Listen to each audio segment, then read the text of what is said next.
하나님께서 주시는 말씀 함께 보도록 하겠습니다. 요한복음 2장 1절에서 11절까지 말씀입니다. 요한복음 2장 1절에서 11절까지의 말씀입니다. 함께 교독하시겠습니다. 요한복음 2장 1절로 11절까지 제가 먼저 1절 언급합니다. 사흘째 되던 날 갈릴리 가나에 혼례가 있어 예수의 어머니도 거기 계시고 예수와 그 제자들도 혼례 초청을 받았더니 포도주가 떨어진지라 예수의 어머니가 예수에게 이르되 저들에게 포도주가 없다 하니 예수께서 이르시되 여자여 나 무슨 상관이 있나이까 내 때가 아직 이르지 아니하였나이다. 그의 어머니가 하인들에게 이르되 너희에게 무슨 말씀을 하시든지 그대로 하라 하니라. 거기에 유대인들의 정결 예식을 따라 두세 통 담은 돌 한 마리 6개에 넣었는지라. 예수께서 그들에게 이르시되 항아리에 물을 채우라 하신즉 아기까지 채우니 이제는 떠서 연회장에게 갖다 주라 하시매 갖다 주었더니 연회장은 물로 된 포도주를 맛보고도 어디서 났는지 알지 못하되 물동인 하인들은 알더라. 연회장이 신랑을 불러 말하되 사람마다 먼저 저 포도주를 내고 취한 후에 낮은 것을 내거늘 그대는 지금까지 좋은 포도주를 주었도다 하시니라. 예수께서 이 첫 표적을 다 같이 예수께서 이 첫 표적을 갈릴리 가나에서 행하여 그의 영광을 나타내시며 제자들이 그를 믿으니라. 아멘. 오늘 본문을 보니까 예수님께서 첫 표적을 오늘 가나 혼인잔치에서 물로 포도주를 만드신 일을 했다고 합니다. 그렇습니다. 물로 어떻게 포도주를 만들 수 있었을까? 예수님께서는 능히 그 일을 하셨다는 것이죠. 그렇습니다. 물이 변하여 나를 변화시켜 주옵소서. 오늘 말씀 설교의 제목입니다. 사람들이 예수님에 대해서 메시아임을 알 수 있는 방법은 예수님의 가르침을 받았거나 어떤 이적을 목격했을 때 예수님을 메시아로 알 수가 있는 것입니다. 오늘 본문은 예수님께서 본격적으로 세상에 자기 자신을 드러내시는 것을 보여주고 있습니다. 그런데 예수님께서 이적이 아니라 표적이라는 것을 말씀하고 있습니다. 표적으로 스스로 자기 자신을 메시아임을 그리스도이심을 왕이심을 나타냈다는 것입니다. 이적은 기이한 행적을 말하는 것입니다. 기적적인 기적, 상식으로는 생각할 수 없는 기이한 현상이 나타나는 것을 우리가 이적이라고 합니다. 그런데 이에 반해서 표적은 어떤 목표를 향해서 가는 것을 표적이라고 합니다. 이런 표적에 대해서 구약 성경은 말하고 있습니다. 노아의 대홍수, 이 무지개는 저 무지개를 보면서 물로써 그 망함을 다시는 하지 않겠다는 그런 하나님의 약속을 알게 되는 것입니다. 아브라함의 할례는 하나님의 택한 선민 백성이라는 것을 표적으로 보여주고 있는 것입니다. 출애굽 전날 밤 이스라엘 백성들이 양을 잡아서 진분설주에 바르고 어린 양의 피를 뿌리고 죽음을 면한 것, 그 유월절도 그런 것입니다. 예수님은 인간들이 신기한 기이한 일이 기적에 큰 관심이 없고 예수님은 무엇을 할 때 그것을 통해서 우리 인생들이 나아가야 할 그 표적을 보여주는 것이었습니다. 오늘 본문에 나오는 가나의 혼인잔치 물로 포도주를 변하게 한 것도 예수님께서 첫 번째로 우리에게 보여주신 표적인 것입니다. 우리는 예수님에 대해서 알게 되는 다른 또 한 가지 예수님은 또 그 표적을 통해서 예수님이 영광을 볼 수가 있는 것입니다. 그렇습니다. 오늘 새 성전 어제 이전하고 첫 예배를 올려드립니다. 주영광 비전교회는 주님의 영광을 나타내는 비전을 가지고 세워졌습니다. 주님께서 허락하신 이곳에서 첫 주일을 여러분과 함께 하나님 앞에 올려드립니다. 저는 남은 생애를 주님의 영광을 위하여 살기 원합니다. 주님께서 인도해 주실 것을 믿고 기도하며 선포합니다. 우리 모두 함께 주님의 영광을 위하여 비전을 품은 이 교회에 하나님께서 함께 하심을 믿으시기 바랍니다. 요한복음 본문은 예수님의 첫 번째 표적으로서 혼인잔치 집에 있었던 사건입니다. 이러한 혼인잔치의 이적은 예수께서 본격적으로 공생애를 시작하는 것을 선포하는 것입니다.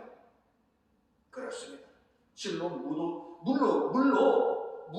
포도주를 만드신 예수님, 그것은 어떤 물질이 자연적인 모든 것들을 초월한다는 것을 보여주는 것입니다. 그렇습니다.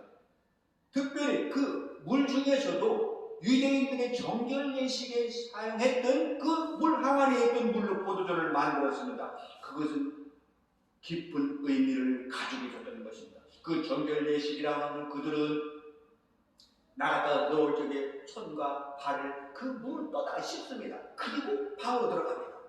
그것은 손과 발을 씻는다는 것은 내가 밖에 나가서 오염되어 것을 깨끗이 씻고 들어가는 것을 말하는 것입니다. 그래서 그들은 정결 예식으로 그 물 항아리에 있는 물을 떠서 씻어야만이 깨끗하다는 것을 의미하는 것입니다. 그런데 그 물로서 주님은 포도주를 만들었다는 것입니다. 그것은 어떤 이 예식이나 그들은 그것이 중요한 게 아니고 변화시킨다는 의미를 가지고 있는 것입니다. 예수님은 누구나 초대할 수 있으며 주님은 기꺼이 응하셨습니다. 그렇다면 오늘 본문을 통해서 우리에게 주신 영적 교훈이 무엇인가 같이 한번 살펴보도록 하겠습니다. 예수님은 그의 어머니 마리아와 제자들과 함께 혼인잔치 집에 갔었습니다. 그 집의 주인이 누구인지 알 수가 없습니다. 그러나 우리 성경을 통해서 볼 때에 모친 마리아와 가까운 친척인 것을 우리는 알 수가 있습니다. 왜냐하면 모친 마리아는 그 혼인잔치 집에 여러 날 있었던 것 같습니다. 그리고 음식 접대하는 일을 하였던 것 같습니다. 우리가 지금은 그런 잔치를 다 식당이나 이런 데 가서 하지만 옛날에 한 3, 40년 전만 해도 잔치하면 시골서 동네 사람들이 도와주지 않습니까? 친척들이 도와주지 않습니까? 그랬던 것 같습니다. 그 집이 부자인지 그렇지 않은지는 우리는 알 수는 없습니다. 손님을 접대하는 일은 그러나 소홀하지 않았다는 것이죠. 혼주가 예수는 물론이고 그 제자들까지도 초청한 것입니다. 이것은 가까운 친척이기 때문에 또는 모친 마리아가 그곳에 있기 때문에 간 것이 아니고 그 혼주는 그 잔치, 혼인잔치하는 그 주인은, 그 부모는 예수님을 그 혼인잔치에 초청했다는 사실입니다. 여기서 우리는 중요한 사실을 발견할 수가 있습니다. 즉 예수님은 누가 자기를 초대하는지 기꺼이 그에 응하신다는 것을 볼 수가 있는 것입니다. 그분은 자기에게로 오는 사람을 내어 쫓는 법이 없습니다. 잃어버린 자를 찾아 구원하고자 이 세상에 오셨습니다. 온 세상이 손가락질하는 그런 사람의 초대에도 응하십니다. 그 당시 2000년 전에 유대인들의 중에 세리, 지금으로 말하면 세무 공무원입니다. 그들은 유대인들이 싫어했습니다. 왜냐하면 유대인들이 많은 것들을 착취하고 세금 거둘 것만 받는 것이 아니라 많이 걷어서 뒷주머니하고 조금만 정한 것만 로마 정부에 내기 때문에 그들은 세리를 아주 싫어했습니다. 그런데 세리 마태복음을 저자 마태는 세리, 세무공무원이었습니다. 삭개오 세리였습니다. 세리장이었습니다. 그들의 초청도 그들의 세리 삭개오의 집에서도 유숙했다고 했습니다. 죽으셨다고 했습니다. 조롱받고 적대시한 그 세리의 초청과 그들의 집에서도 유숙하는 예수님이었던 것입니다. 예수님은 나를 초대하라, 내가 기꺼이 응해주마, 그렇게 말씀하고 있는 것입니다. 사랑하는 성도 여러분, 예수님은 내 자신, 내 인생에 모셔드린 사람은 놀라운 변화가 일어나는 것을 볼 수가 있습니다. 즉 인생이 바꾸게 된다는 것입니다. 세상이 줄 수 없고 알지도 못하는 복이 넘쳐나게 된다는 것입니다. 인생의 방해가 안전하게 보장된다는 그 가치관을 갖게 되는 것입니다. 본문에서 물이 변하여 포도주가 되듯이 옛사람이 변하여 새 사람이 된다는 것입니다. 저주가 변하여 축복이 되고 근심이 변하여 기쁨이 된다는 것입니다. 그렇습니다. 여러분, 예수님을 초청하시기 바랍니다. 또한 내 가족 중에 또 배우자 아니면 부모 자녀들 중에 예수를 모르는 사람이 있다면 그들에게 복음을 전할 수 있도록 환경을 만들어가고 섬김을 해야 된다는 것을 보여주는 것입니다. 요한복음 1장 10절에 영접하는 자, 그 이름은 믿는 자들에게는 하나님의 자녀가 되는 권세를 주셨다고 했습니다. 인생의 문제를 예수님과 상의하는 것은 좋은 습관입니다. 잔치집에 문제가 생겼습니다. 잔치날은 아직도 남았는데 포도주가 떨어졌다고 했습니다. 낭패가 나는 것입니다. 본인 잔치집에 포도주가 떨어지면 어떻게 되겠습니까? 즐거웠던 흥이 깨지는 것입니다. 그런데 마리아는 이런 상황에서 예수와 의논을 했습니다. 그녀가 왜 예수께 잔치집에 포도주가 떨어진 사실을 말했는지는 의견이 분분합니다. 마리아에게 예수는 맞아들였습니다. 요셉은 일찍 죽었고 아마 세상을 일찍 떠났기 때문에 그 당시에는 없었다고 볼 수 있습니다. 그래서 그녀는 맞아들인 예수가 의논했습니다. 문제가 생길 때마다 예수에게 말하는 것으로 볼 수가 있습니다. 그러나 성경을 통해서 우리는 모친 마리아의 신앙을 볼 수가 있습니다. 마리아는 예수와 관련된 특별한 체험이 있었습니다. 그는 예수를 잉태할 때, 수태할 때에 천사로부터 가브리엘 천사의 고지를 받았습니다. 메시아가 그리스도가 잉태할 거라. 그리고 예수님이 탄생했던 그날 동방의 박사들이 세 사람이 예물을 가지고 축하해 왔습니다. 그래서 그는 그 예수님을 잉태했을 때부터 특별하다는 것을 알고 있었습니다. 그에 대한 믿음입니다. 곧 메시아에 대한 그리스도에 대한 신뢰와 믿음을 가지고 있었다는 것입니다. 여러분, 예수님과 상의하는 인생이야말로 승리하고 축복받은 인생입니다. 우리 인생에서 우리는 어렵고 힘들 때에 의논할 사람을 찾습니다. 상담할 사람을 찾습니다. 그러나 그 어떤 사람, 어떤 그 누구보다도 예수님과 의논하시고 예수님께 우리의 고민과 어려운 상황을 말씀하시기 바랍니다. 거기에 해답이 있다는 것입니다. 그렇게 마리아는 어려운 상황 속에 있는 그것을, 그 잔치집의 어려운 상황을 말했다는 것입니다. 기묘자라는 뜻은 독자적으로 자신의 뜻을 완벽하게 수행한다는 것입니다. 예수님은 기묘자요, 참으로 하나님이라는 것을 우리는 볼 수가 있는 것입니다. 예수님은 언제든지 우리와 만나서 자신의 문제를 의논하고 해답을 구할 수 있다는 것을 보여줍니다. 예수님은 누구든지 오라고 말하고 있습니다. 그러면 마리아가 왜 하필 그 어려운 상황을 얘기했을까요?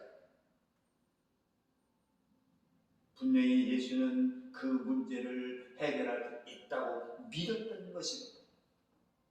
4절에 보니까 예수님 시간표에 따라 일을 행하는 사람이라고 했습니다. 내 때가 아직 되지 않았나이다. 그렇습니다. 내 때가 아직 되지 않았다고 했습니다. 성경은 사람의 마음으로 자기 일을 계획할지라도 그 걸음을 인도하시는 이는 여호와라고 했습니다. 우리가 어떤 일을 계획할지라도 우리의 모든 역사를 주관하시는 분이 하나님이시라는 것을 고백하는 것입니다.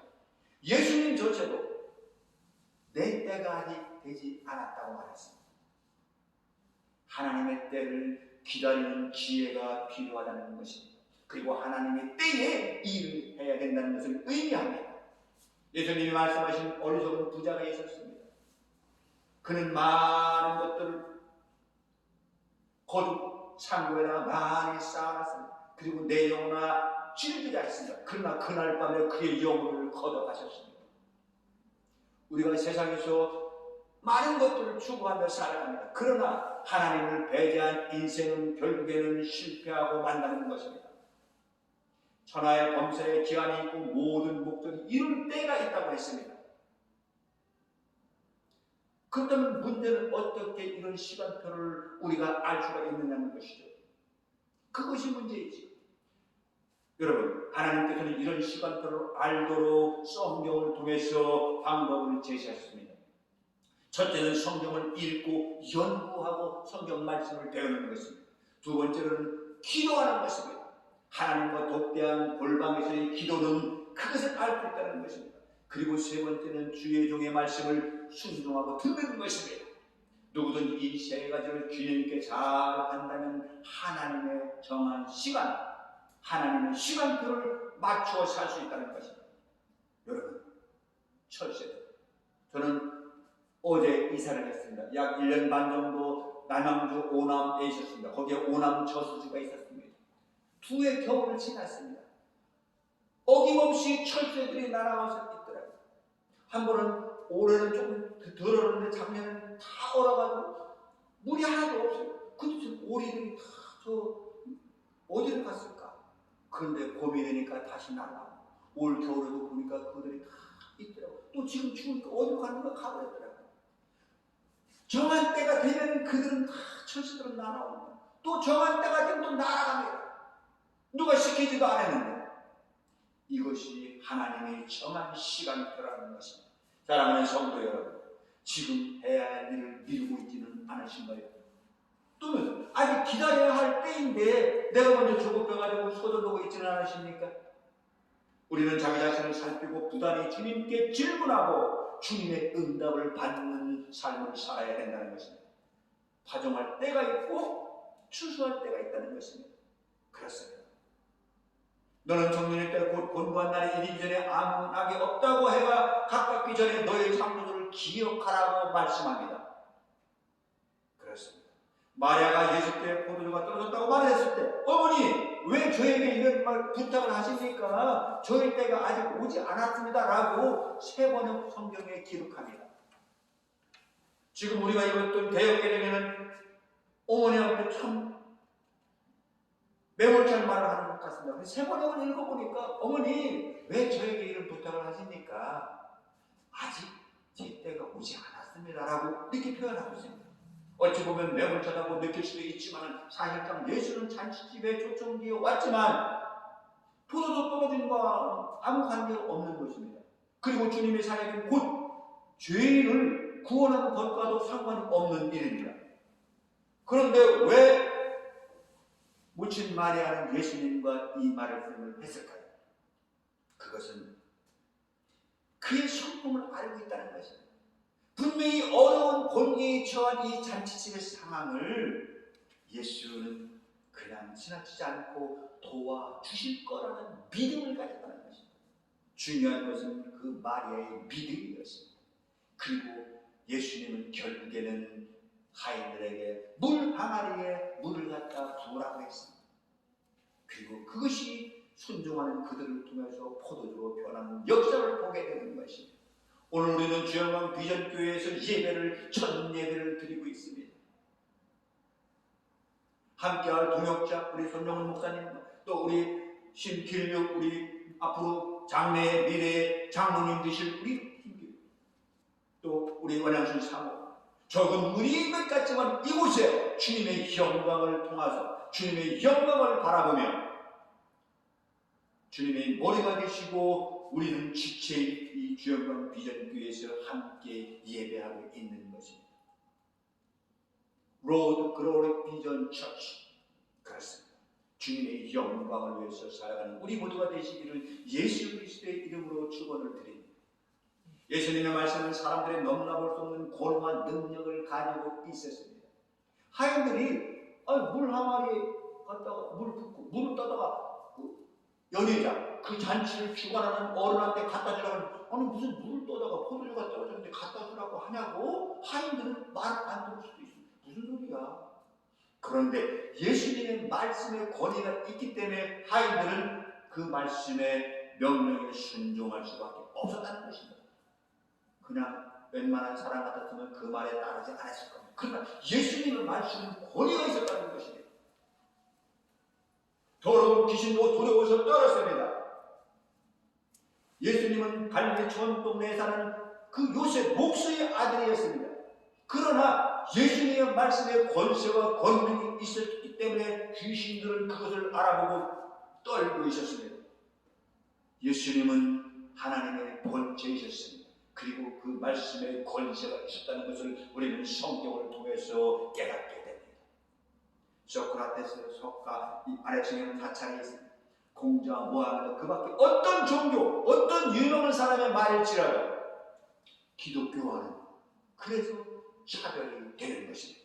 예수님의 말씀은 세상 사람들이 주장하는 사상이나 논리와 달리 하늘로부터 온 진리.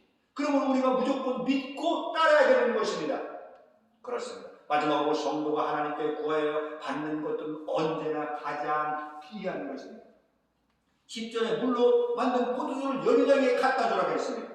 그런데 그 연회장이 그것을 보더니 평가했습니다. 연회장, 그는 잔치의 주인으로서 그것을 잘 알고 있는 것입니다. 그 주관한다고 한마디로 very good, 최고라고 했습니다. 야, 이런 포도주, 웬만한 잔치집에서는 먼저 좋은 포도주를 내고 나중에는 술에 취했을 적에 그냥 안 좋은 포도주를 낸다고 하는데 어떻게 이렇게 잔치가 끝나갈 무렵인데도 이렇게 좋은 포도주를, 더 좋은 포도주를 남겨놨냐고 칭찬했습니다. 생각해볼 때 왜 굳이 유대인들이 정결 예식을 사용하는 그 돌 항아리에 물리 포도주를 왜 냈는가요? 그것은 유대인들의 헛된 의식과 복음이 잘못된 그것을 바꾸게 하는 것이었습니다. 우리에게 은혜로 주시는 일체의 것들을 바로 이런 것이었습니다. 그렇습니다. 아들이 떡을 구하는데 돌을 줄 사람은 없습니다. 생선을 달라고 하는데 뱀을 줄 부모는 없습니다. 그것은 인간이 악할지라도 자녀에게 좋은 것을 준다는 것입니다. 그러므로 주님은 하나님의 자녀의 우리 성도들에게 더 좋은 것을 주신다는 것입니다. 여러분, 그렇습니다. 오병이어의 이적 아시지 않습니까? 어린 소년이 먹어야 될 그 도시락, 보리떡 5개와 물고기 2마리가 여자와 아이들을 빼고 장정 5,000명을 먹이고도 12강제가 남았다고 했습니다. 그때 역사하신 하나님께서 지금 이 순간에 우리 예배하는 이 자리에 앞으로 되어질 우리 주영원 비전교회에게도 지금 동일하게 역사하신다는 것입니다. 찬송하리로다. 하나님 곧 우리 주 예수 그리스도의 아버지께서 그리스도 안에서 하늘에 속한 모든 신령한 복으로 우리에게 복 주신다고 했습니다. 무엇인지 필요한 것이 있으면 하나님께 구하시기 바랍니다. 하나님께 구하는 사람은 아무것도 부족함이 없게 채워주신다는 것입니다. 성도의 삶의 모든 것이 풍족하게 된다는 것을 의미합니다. 그러나 여러분, 그의 나라와 그의 의를 먼저 구하시는 저와 여러분이 되시기를 예수 그리스도의 이름으로 축원합니다. 예수님 없이 행하는 삶은 무의미하다. 그분과 동행할 때, 그분과 함께할 때 우리 인생의 설계를 성공한다는 것입니다. 이 땅에서 진정으로 풍성한 행복한 삶을 누릴 수 있는